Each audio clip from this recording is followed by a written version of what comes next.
most of you are just glad to be off work, but you can be a little more excited. Good morning, everyone. Fantastic. Conversation is actually supposed to be two ways. My name is Andre Blaze Henshaw, and if you're in here day one of Tech Plus, I'll reintroduce myself. I have the honor of being the host for this end of Tech Plus. My colleague Oscar and Rose are handling the exhibition, so if you run into them, tell them I said hi. At Tech Plus, we have discussed a number of very interesting concepts in the course of the last day alone. There have been speakers from all over the world who have shared their ideas, their experiences, and the things that they think would best influence the technology ecosystem in Nigeria and across the African continent. On day 2 of Tech Plus, we're going to be switching things up a little bit. So we have presentations from a number of notable speakers, but we're also going to be having breakout sessions which are going to encompass a lot of independent areas of technology, from the digital school, which is essentially technology education, to the digital crossover, which is, as the name says, the crossover and digitization of media content across the world, to things like for the 15-year-old and exploring the use of technology in entertainment. So if you're interested in any one of the topics, we will be announcing which halls to go to when the breakout sessions are ready. Your halls are also going to be equipped with speakers and compares myself who will be steering things. So it will be a very exciting thing. Think of something you'd like to learn, let us know which one that will be, and we'll steer you in the direction of the appropriate hall. Now, our other announcements are really simple. Today is the last day of Tech Plus 2015, this edition in Lagos, and we are really looking to find which companies you consider to be the best who would display or who would present it here at Tech Plus. For you to be a part of that and to vote in the competition, you have to have the Tech Plus code. So please download that and go ahead and vote. Sadly, I'm not going to get to the content. I'll rig this thing next year. Now, our final announcement is really simple. For those of you who are interested in tweeting or sharing via social media all that you're learning here at Tech Plus, please remember to use our hashtag as Tech Plus 2015. Use that hashtag to find it if you'd like to come on to Twitter and discuss the Tech Plus section. My name is Andre Blaze Henshaw, and it's time to begin. Thank you. My name is Andre, and it's time to begin. Our very first speaker represents a company that has done tremendously well in its very short foray into the Nigerian business market. However, this is not the first place that they've touched ground in. So today, to discuss on the amazing topic how to attract funding for your technology business, I'd like to welcome a person whom I've done a great bit of research on that I've stalked in the past couple of days. Ladies and gentlemen, would you please put your hands together for the CEO of Jumia Africa, Mr. Nicholas Martin.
Technology business. Who's running a technology business here?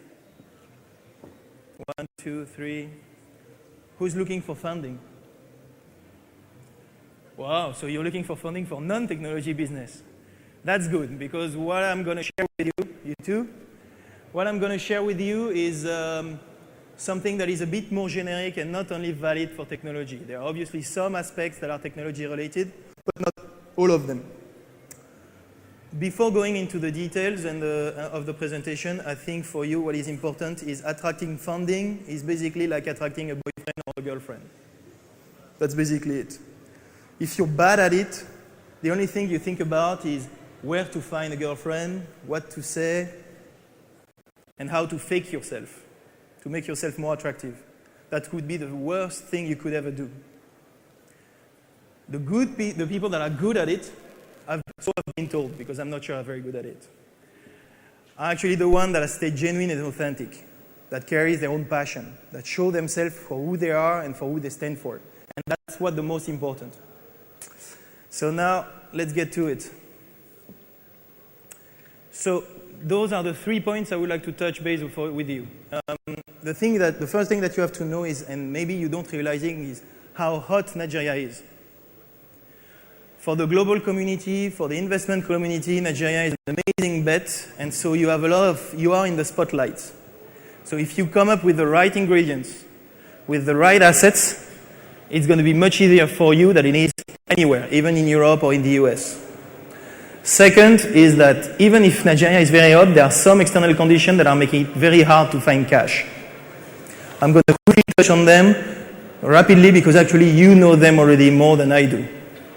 And finally, what it means is that since you are sitting on a gold mine that is not that easy to reach, the first and foremost thing that you have to do is get the basic right. That's how you win in this environment.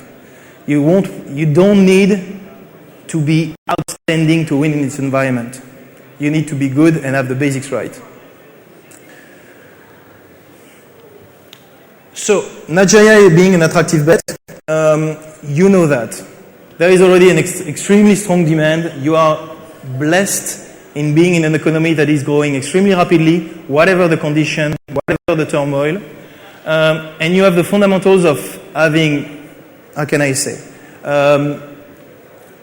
a very limited offer. This is still a virgin land in many aspects. There are many business opportunities that are not covered. And so for you just have to grab. If you just take, and I do that quite often, time to drive around Lagos, and if you have been exposed to the rest of the world, you see so many ideas that have been deployed anywhere else that you could start rolling out. You don't need to be creative. So you have a limited offer, therefore limited competition. If you see in Nigeria, even for our business, e-commerce, the competition is actually exists, but is not as strong as you might find in the US or in Europe. But therefore making it easier to seize the first mover advantage, and we'll touch base on that, but especially for technology business, if you're not the number one, you're no one. The second thing I think that is making Nigeria extremely hot is that Nigeria is a much more open society to the world than what might think from the outside. Honestly, I was discussing with the Ministry of Telecom 6 months ago, and I was telling her, for me, the most important thing is I think Nigeria needs a better PR. Because there are so many talents, so many assets, so many values, so many entrepreneurial dynamism here in this country, but people don't know about it. When you go in France, when you go in Europe, when you go in the US, when you hear about Nigeria, you hear Ebola, Boko Haram, and that's it. Whereas this has so much more to offer. So the Nigerian market is extremely connected. The internet and the mobile internet penetration is one of the highest in the world, around 65%. And Nigeria benefits also on a very strong diaspora. There is not that many African countries actually that can benefit not only from the remittance, but the remittance is only the tip of the iceberg, of having a quality group of people that can bring from everywhere around the world a flow of ideas and bring it back. This is a treasure and an asset that you should cherish. That being said, so cash is hard to find. You know that. We know that. International cash. Here, that graph that you see is the foreign direct investment for Nigeria for the last 5 years, even 7 years. So the ranking of Nigeria is only 48. Nigeria, I think it was in 2014, collected 20 times less foreign direct investment than Hong Kong. I don't know if some of you went to Hong Kong already. I did. It's basically a stone rock of 20 kilometers, also trapped by the illusion that, I need to learn before starting. So the final thing is, what is making them tick? Are they excited? Through here and discuss this very important part. 1, 2. All right. So I'm going to be calling up our panelists. One of the things I love best about Tech Plus is the OBTC long-standing policy of supporting businesses. About 90, but I try to work to your strategy. You're tweaking your value prop. A basic principle that says if he does a deal, right? So if he has a fund and he does one deal, that deal should return. Are just starting to grow in Nigeria, and you'll find that in this part of the world, or that have gone through a process of understanding how businesses work, and the fact that you have to prove yourself to gain anything else could grow into something else. If I had waited to say that, because I heard a lot of universities around, get them, create a competition for your game, I will support you. It will cost me nothing to support you. But when you now watch you and they still employ you and you fire everybody again, I mean, that's a lesson to tell you that no matter what roadblock you hit, no matter how bad it is, it just tells me I cannot feel like this anymore. So with no Dex failure, I built Simple Pay. And who's going to be asking? When we were starting and when we were like trying to grow, in quotes, they'll probably acquire you because they see in future that, okay, this girl has taken the whole female market, for instance. Why not just let's take her? Do you understand? But you made yourself attractive. We are an upcoming entertainment industry, micro production. Last month was our audition on the 26th. Okay, so right. Good afternoon. And there is technology, so potential early adopters, and where once you cross that Rubicon, right, it becomes mainstream. So if Jason at Iroko, he will tell you he started out maybe 50, 100 subscribers, right? Then it gets to 500, then it gets to 1,000.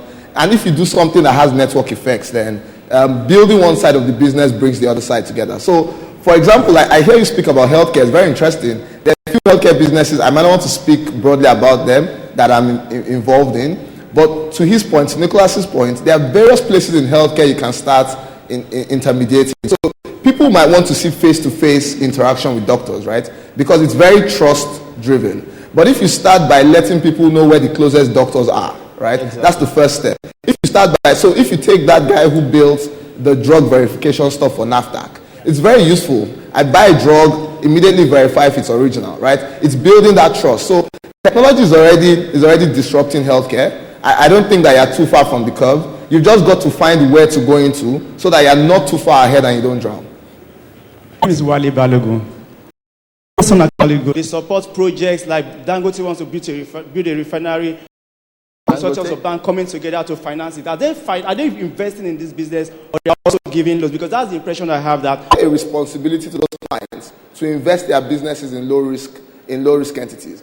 But what we think we can advocate is, for example, to say, if you take your pool of pension funds, and I use that as a great example, there are people who are, say, 55, who might be low-risk individuals, who invest in government, bonds, treasury bills, and whatnot. But there might be people who are like 20, like me, right, work, who have 30, and might say, look, I want to take more risky investments, right? I want part of my pension to go into funding early stage businesses. Now, amending the Pensions Act to allow PFAs invest in those kind of entities is certainly a potential change opportunity.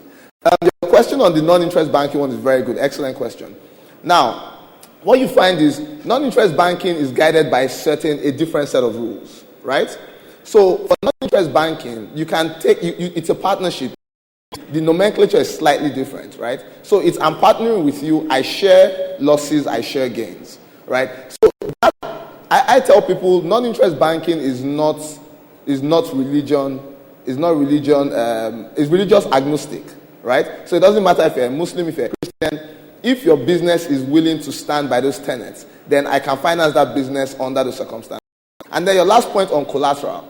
I mean, the reality of the thing is that I'm not a real estate business. It takes 5 or 6 years to sell a house.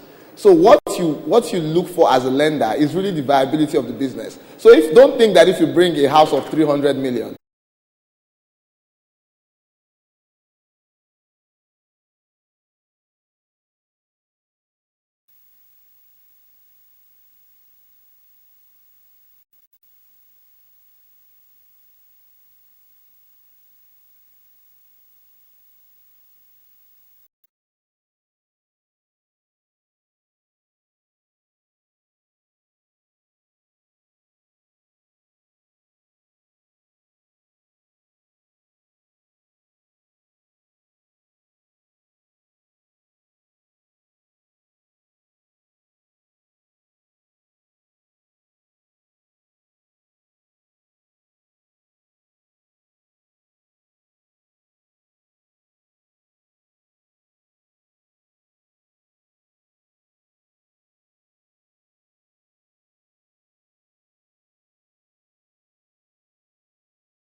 was. Really, that's it? By the way, I know that there's quite a few of you Android users who are carrying torrents around on your phone.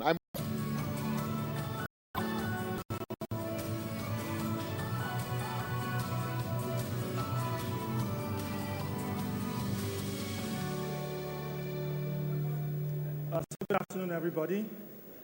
I'm really a very interesting part in our lives. And the data is telling us that 90% of all media interactions are screen-based.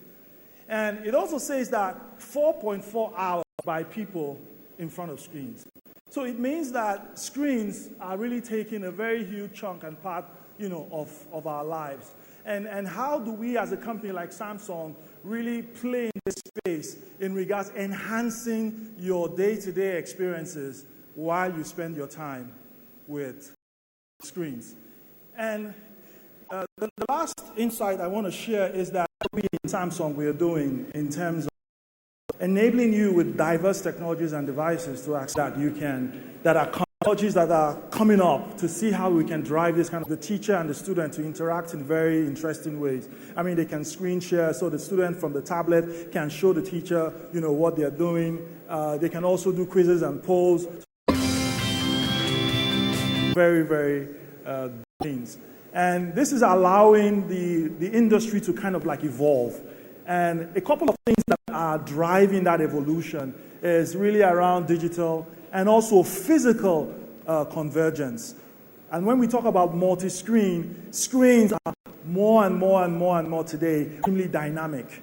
It's no longer a static poster that you're seeing. It's now content that is generated, in some cases, real time. There's a lot of hyper-personalization and the area of our store operations. So there are also from Samsung diverse solutions from a visual multi-display front. We have diverse solutions that really look at how do we enhance the shopping experience of the consumer. How do we ensure that journey, when you walk into like a ShopRite or a Palms, how can we enhance your shopping experience? And also, how can we add value to the retailer? And this is just a snapshot of, the different sections when you go into a store. Now, specifically a big one, maybe like a Palms or a ShopRite, but also even when you walk into, a supermarket. And we see this kind without whom this would not be possible. A special thanks goes to MTN. This event is powered by MTN Nigeria Communications Limited. Please, can we have a huge round of applause for MTN Nigeria Communications Limited? MTN is positioned at the forefront of digital technology. They seek to provide an enabling environment for technology innovations, which is why we're all here gathered. We have other sponsors of the event. We have Who Are We? I'll list them so that we can put a resounding round of applause together for all the other sponsors as well. Who Are We? Please continue clapping. Who Are We? Grant them that sort of understanding. For instance, you have a bank branch in Nimbe, Bayelsa State, where the literacy rates are abhorrible and the understanding of international languages are not fantastic. How do we tweak this so it works for every single person? That's a very interesting question. Thank you. I asked those. Well, I mean, the data really is saying that it's already happening now. We as individuals are spending, 90% of us are spending a lot of time looking at a screen. And for we as manufacturers, when we look at the design of not just the devices themselves, but also the content that is going into some of these devices, but also we also have products matching different segments and price points. Yeah. All right. Second question, the gentleman, Laser.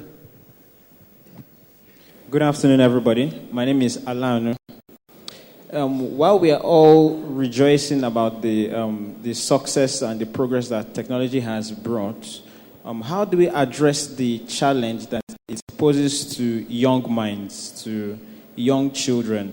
The fact that technology has made things very comfortable also means that there is less work that the brain has to do now. It goes for young children. Have shown that children that start using mobile devices from... Maybe we're not losing. Why should anybody still work marketing the way that it is done today, the person-to-person form, as opposed to just jump ship and join you guys? Well... And as a backup, why disrupt a system that was already working? Interesting. Okay, so what we try to do as a business is focus on the value that mobile creates. And as connectivity gets better, so that's your reference to the number one screen. Some people, it may be debatable. Why? Because we find that 2/3 of people do not do the most valuable thing. They do not exchange money on a mobile device. So they don't make payments on a mobile device. So it then raises the question around, so the mobile is a pure communications tool. But e-commerce and banking and all that evolved to technology and evolved to screens through the computer. Why are people doing that? So as to free up bandwidth for other communication portals. So we're going to discuss what that means to the Nigerian business system. You would like to join, please ask any of the ushers and they'll lead you there. Once again, the conversation